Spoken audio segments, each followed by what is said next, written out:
Bonjour et bienvenue dans le numéro 32 de Jaf ta mère, l'émission de l'association Équité Parentale, avec aujourd'hui un spécial aliénation parentale SAP avec un des plus grands spécialistes français, monsieur Jean-Pierre Cambefort, psychologue et formateur en sciences humaines et sociales, avec un CV particulièrement impressionnant, qui a offert 2 livres, le premier en 2016, Famille éclatée, enfants manipulés, l'aliénation parentale aux éditions Albin Michel, et qui a coécrit un livre également en janvier 2020 intitulé La violence intime, violence familiale, extrafamiliale et éducative aux éditions Ballant.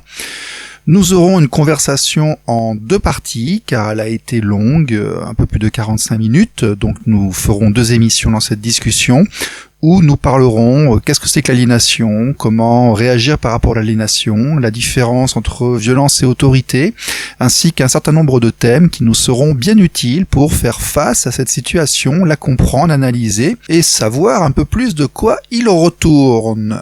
Mais tout d'abord, pour introduire ce sujet, voici une intervention de monsieur Thierry Lavergne, notre psychanalyste à nous, justement sur le sujet du SAP et de l'aliénation parentale. Voilà, c'est Jaf ta mère numéro 32 avec Stéphane sur RLP, ne bougez pas, c'est tout de suite après ça. RLP, Radio Libre en Périgord. Jaf ta mère.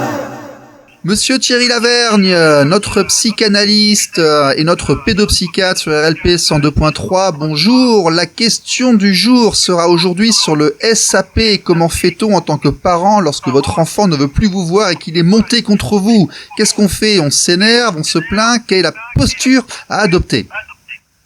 Alors on fait ce qu'on veut, mais surtout pas devant l'enfant, surtout pas devant l'autre parent et surtout pas devant les instances judiciaires qu'on va forcément être amené à solliciter.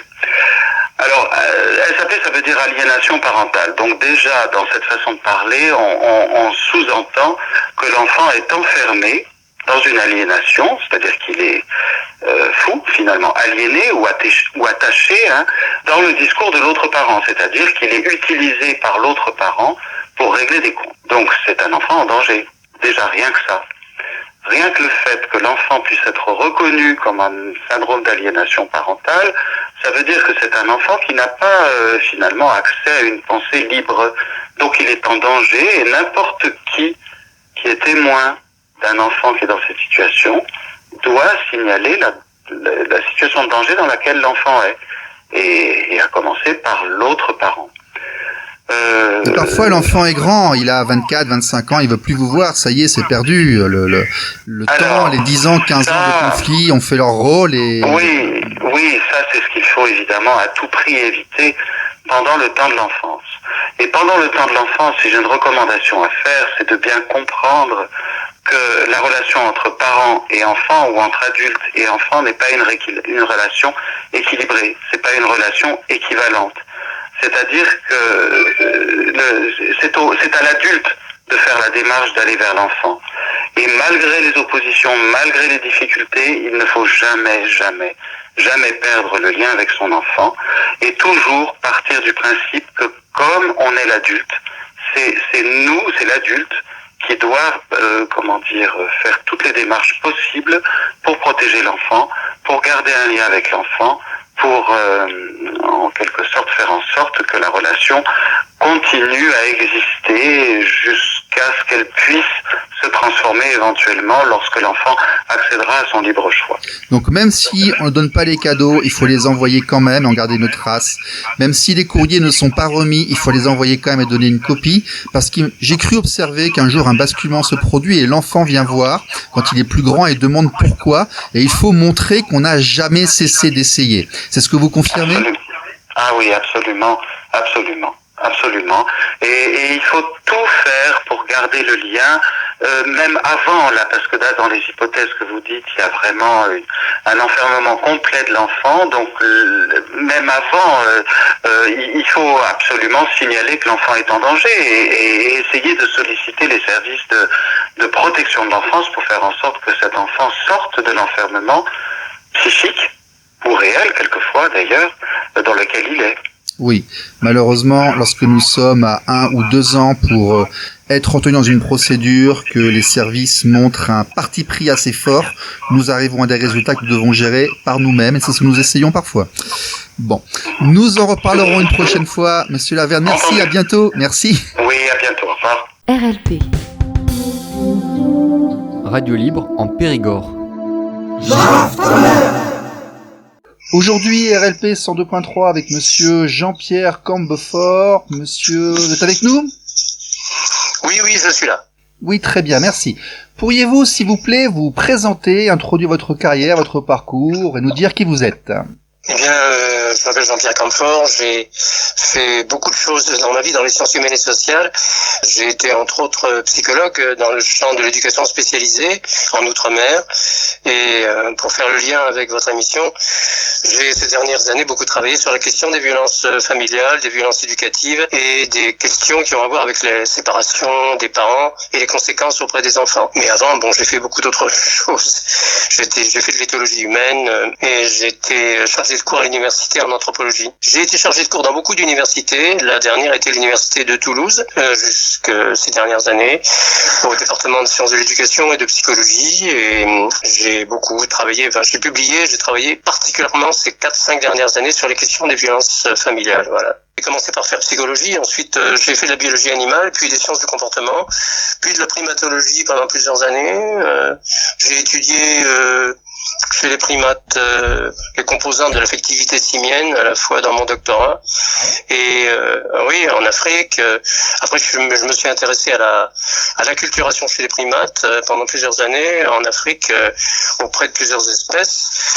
Et en captivité d'abord, et puis après sur le terrain, je me suis intéressé à la transmission des habitudes alimentaires et des liens qu'il y avait entre les facteurs d'organisation sociale et de structure sociale et transmission des habitudes. Voilà. Donc j'ai pu établir quelques liens généraux qui ont été publiés, mais ça remonte à très loin. Ensuite, j'ai été psychologue dans l'éducation spécialisée dans un département d'outre-mer, et là j'étais en contact avec des problématiques complètement différentes de celles de la primatologie, puisque j'avais des responsabilités de cadre technique dans plusieurs associations où les enfants, les adolescents et les adolescentes étaient placés, puisqu'ils étaient en grande difficulté sociale, scolaire, etc. Étiquetés, cas sociaux, délinquants, troubles du comportement et de la conduite. Voilà. Et au cours de ce travail, je me suis aperçu, un peu sur le tard, je dois le dire, puisque mon dernier livre est un peu un hommage à des cas que j'ai suivis, et je regrette de ne pas l'avoir vu plus tôt. Je me suis intéressé sur le tard à ces questions de conflits de loyauté dans les familles, puisque beaucoup de ces enfants, ces adolescents, ces adolescentes étaient pris dans des conflits de loyauté entre le père et la mère, c'est-à-dire dans des conflits conjugaux. Et m'est venue l'idée de publier un livre à partir de plusieurs témoignages de ces personnes que j'ai suivies. Et c'est comme ça que cet ouvrage qui a été publié chez Albin Michel est une analyse psychosociologique, si je peux dire, mais aussi psychologique surtout, de la question de l'aliénation parentale. Aliénation parentale, il faut dire que c'est un mot un peu tabou, en tout cas en France, dans certains pays latins, mais en France en particulier, puisque beaucoup de magistrats sont rétifs à inclure cette notion dans leurs concepts et dans leurs normes de travail. Et par voie de conséquence, les parents victimes d'aliénation parentale sont en quelque sorte désarmés, détruits souvent, et ils me contactent à l'occasion des difficultés qu'ils ont rencontrées devant les tribunaux pour faire reconnaître leur statut de victime. D'accord, et donc là on arrive effectivement en février 2016 avec cet ouvrage Famille éclatée, enfants manipulés sur l'aliénation parentale, qui est sorti, vous m'aviez dit, chez Albin Michel, Albin Michel, que l'on trouve d'ailleurs sur Amazon, à la Fnac et dans les grandes librairies. Quel est le contenu de cet ouvrage, son plan, et qu'est-ce que vous y explicitez? Dans cet ouvrage, il y a d'abord une partie biographique où il y a des suivis, de témoignages de personnes, et notamment une personne que j'ai particulièrement suivie au cours de mon travail, dont la fille avait été aliénée contre lui par la mère. Donc une grande partie de l'ouvrage est un récit biographique de l'aliénation parentale, comment elle se structure, quels effets elle fait, comment on peut la déceler. Donc c'est à la fois un témoignage et en même temps un accompagnement psychologique de cette personne. Il y a plusieurs autres exemples d'aliénation parentale de personnes, cette fois-ci que je n'ai pas suivi dans le travail, mais qui faisaient partie de mon entourage proche. Et en deuxième point, l'ouvrage est une analyse plus approfondie des profils psychologiques des parents dits aliénants, manipulateurs, d'une part. D'autre part, des effets que produit l'aliénation parentale, des effets délétères et extrêmement violents et destructeurs que produit cette situation sur les parents dits aliénés, c'est-à-dire les parents qui ont été victimes de ce phénomène, les parents, je le rappelle, dont les enfants ont été en quelque sorte manipulés et embrigadés contre eux par l'autre parent.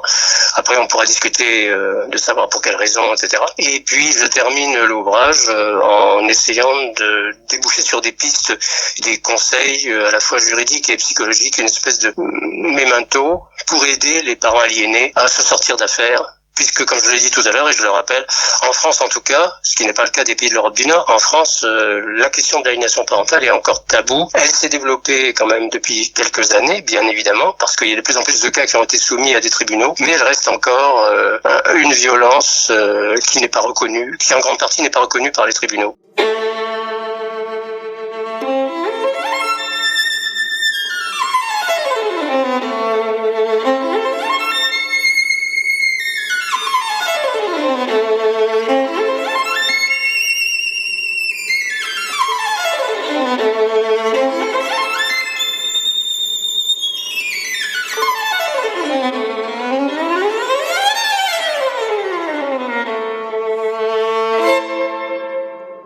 Est-ce que vous pourriez, s'il vous plaît, rappeler à nos auditeurs ce qu'est l'aliénation parentale?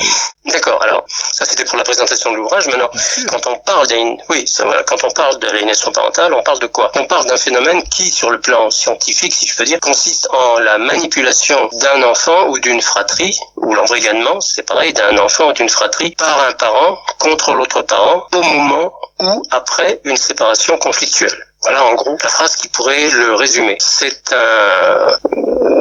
un phénomène d'emprise, un phénomène qui s'apparente à des phénomènes pervers. C'est un phénomène extrêmement violent parce que le parent dit manipulateur, dit aliénant, utilise son enfant contre l'autre parent. Et aussi bizarre et aussi peut-être monstrueux qu'elle puisse paraître, ça, comment dirais-je, c'est une violence terrible parce qu'elle ne prend pas les aspects de la violence. On pourra en discuter tout à l'heure. On pourrait se dire comment ça se fait que les parents font ça, est-ce qu'ils ne se rendent pas compte qu'ils sont violents, etc. Donc il y a beaucoup de choses à dire sur cette question-là, mais disons que pour la description du phénomène, on pourrait la décrire de cette façon-là. De manière triviale, en fait, quand une séparation se passe mal, c'est lorsque un parent commence à monter le ou les enfants contre l'autre parent pour qu'il ne le voit plus, qu'il en dise du mal, etc. C'est ça en fait, pour résumer. Oui, c'est ça. C'est ça. Alors quel est le but que le parent aliénant poursuit? Il cherche consciemment ou inconsciemment, ça c'est une question subsidiaire, on pourra se demander pourquoi d'ailleurs, mais enfin le parent dit que manipulateur cherche à détourner l'enfant de l'autre parent, faire en sorte qu'il le déteste, qu'il le haïsse, qu'il n'ait plus envie de le voir, et pour cela il utilise toutes sortes de procédures ou de procédés qui peut aller jusqu'à des fausses allégations d'abus sexuels, des accusations mensongères de violence, etc. Voilà. Oui, d'ailleurs, on dit que lorsque le SAP est vraiment installé, les accusations n'ont plus aucun fondement et deviennent totalement délirantes.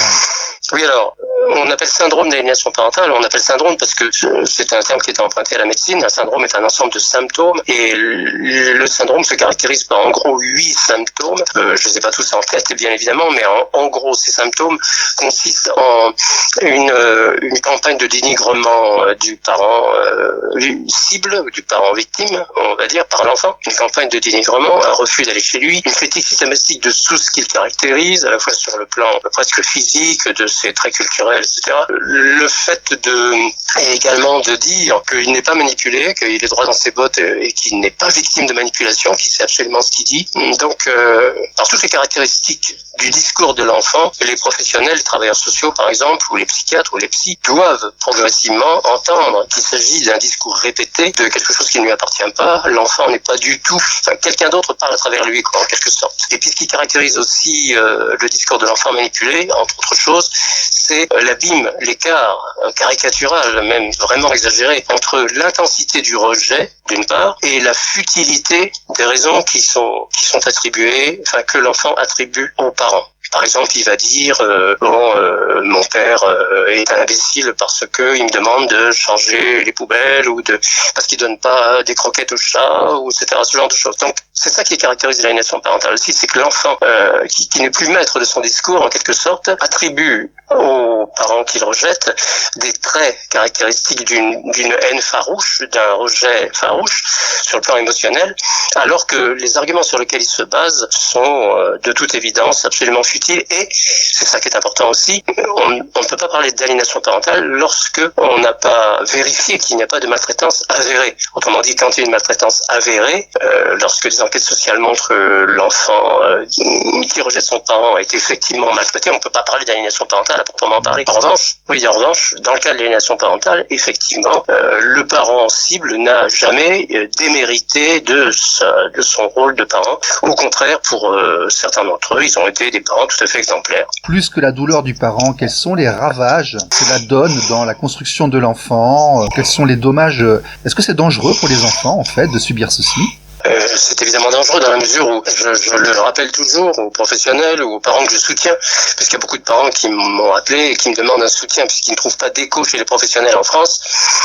Une phrase que tout le monde devrait apprendre par cœur, vous, moi, tout le monde, et qui devrait être écrite au frontispice de toutes les institutions d'éducation. Cette phrase est la suivante: les enfants ne sont pas divorcés avec leurs parents. Alors c'est un peu bizarre, c'est-à-dire que l'enfant manipulé pense ou croit qu'il va pouvoir se séparer d'un des deux parents. Autrement dit, de continuer à marcher sur une forme de claudication psychologique en agissant évidemment sous l'impulsion et sous la manipulation du parent qui est derrière. Or, les enfants ne sont pas divorcés avec leurs parents. Ça veut dire qu'un être humain a besoin des deux parents pour se construire, évidemment. Et vous êtes bien placé pour le savoir puisque vous vous occupez de l'égalité parentale. Et c'est un sujet qui tombe complètement dans l'escarcelle, si je peux dire, de votre militantisme. C'est tout à votre honneur. Mais c'est une blessure et une violence énorme parce que le parent aliénant cherche à mutiler en quelque sorte l'enfant de l'autre parent sans le dire, sans le vouloir, souvent en le reniant, en étant dans le déni de réalité, etc. Alors si vous voulez, à partir de là, on aborde un aspect psychologique un peu plus compliqué du parent manipulateur, dont on pourra parler tout à l'heure si vous voulez, mais dès lors, il faut signaler que c'est en cela que ça consiste et que ça fait des ravages terribles chez les enfants.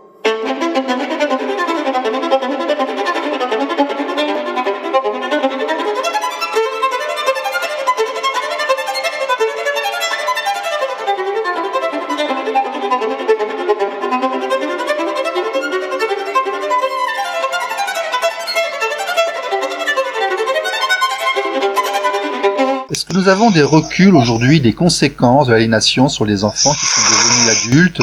Comment est-ce que ils en subissent les conséquences? Est-ce que dites-moi? De deux choses l'une, ou bien l'adulte qui a été enfant manipulé a pris conscience qu'il a été manipulé, et dans ce cas, à ce moment-là, il dit j'ai été manipulé, je le sais, j'ai perdu un parent, je ne vois plus mon père ou ma mère depuis longtemps, etc.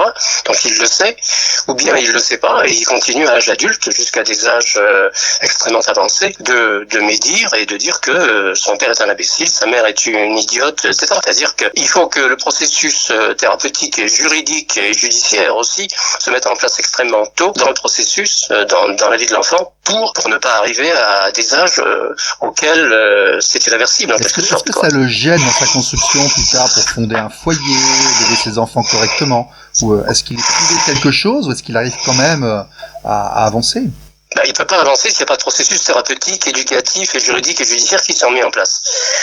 Si rien ne se passe, si absolument rien ne se passe, c'est comme un virus, c'est pareil, voilà, comme le Covid ou quoi, ça peut aller très loin, ça lui mange toute son énergie psychique et évidemment ça a des conséquences énormes. Les enfants manipulés qui sont victimes d'aliénation parentale se dégradent sur le plan psychologique, sur le plan scolaire, ils font quelquefois de l'automutilation, ils tombent dans des dépressions sévères, où ils peuvent tomber dans la délinquance, ils peuvent compenser par une violence extrême, se droguer et être attirés par des paradis artificiels ou devenir complètement asociaux. Mais lorsqu'un processus thérapeutique, lorsque déjà le diagnostic est porté très tôt et que des mesures, des procédures, on va dire, si vous voulez, sont mises en place sur le plan éducatif, psychiatrique, etc., et juridique et judiciaire aussi, à ce moment-là, l'enfant manipulé est protégé par une sorte d'armature pluridisciplinaire, si je peux dire, si vous me suivez. Le parent aliénant, lui aussi, est en quelque sorte entouré par des procédures, par des professionnels qui, s'ils sont pas complètement aveugles, arrêtent le processus pathologique et disent, là vous êtes en train de manipuler votre enfant. Il s'agit de l'aliénation parentale, ça n'est pas concevable, vous vous rendez pas compte que vous faites souffrir votre enfant pour des buts qui sont complètement égocentriques et ça peut être passible de sanctions pénales. En tout cas, dans les pays de l'Europe du Nord, qui sont évidemment beaucoup plus avancés que la France en matière de politique familiale, comme toujours, l'aliénation parentale est reconnue comme un délit et est condamnable pénalement, quoi, d'après ce que je sais. Mais parce qu'il y a aussi toute une panoplie de professionnels qui sont tout à fait clairs par rapport à ça, qui la reconnaissent comme une violence, quoi. C'est une violence terrible, c'est une violence psychologique au même titre que l'embrigadement, que le harcèlement, que la radicalisation. Je l'ai pas dit dans mon livre, mais à force de réfléchir sur les questions de terrorisme et de radicalisation, je me rends compte que finalement, l'aliénation parentale, du côté du parent manipulateur, je veux dire, et même aussi de l'enfant manipulé, hélas, parce qu'il devient aussi un processus qui a à voir avec, de près ou de loin, avec des phénomènes de radicalisation.